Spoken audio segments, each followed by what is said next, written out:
Howdy. Got her back in the garage, got the casters fixed, and I beefed them up a little bit, so we shouldn't have that problem in the near future. I've been working on Bulkhead 3.0. As you can see, I still have to do the bottom L channel to whatever, finish the bottom. I'm all bulkheaded out. I've been sitting here for about 4 hours.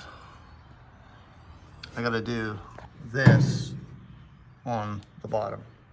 So I gotta make the L channel that runs all the way, and then install this 2-inch piece all the way. So,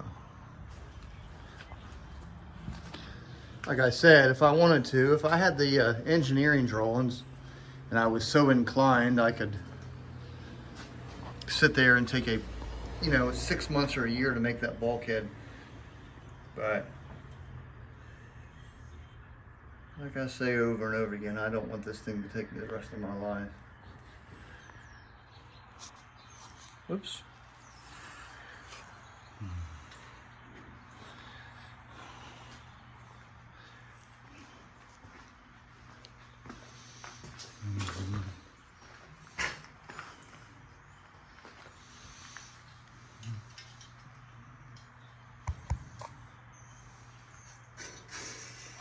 It's been a long day.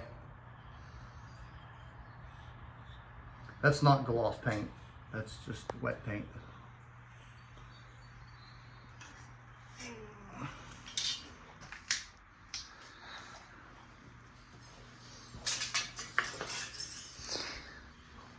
Since I had better photographs, close-ups of the front bulkhead, which is bulkhead 1.1.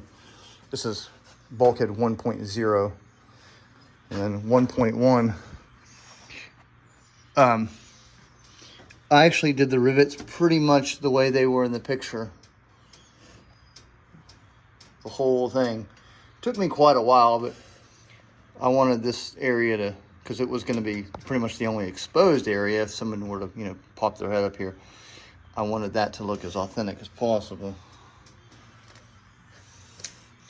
I got a lot of rivets in this thing.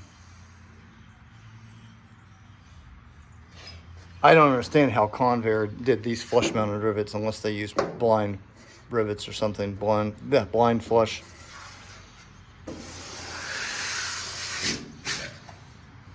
But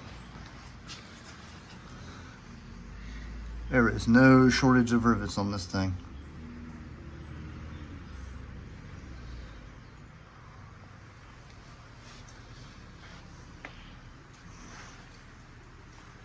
Tomorrow I should be able to finish up that bulkhead and continue working on the fuselage sides. Get this thing fully encased and hopefully soon get a piece of wood in there to simulate the flight deck floor. And then start building the major components, at least doing the cardboard mock-ups to see how everything fits. We'll see you next time.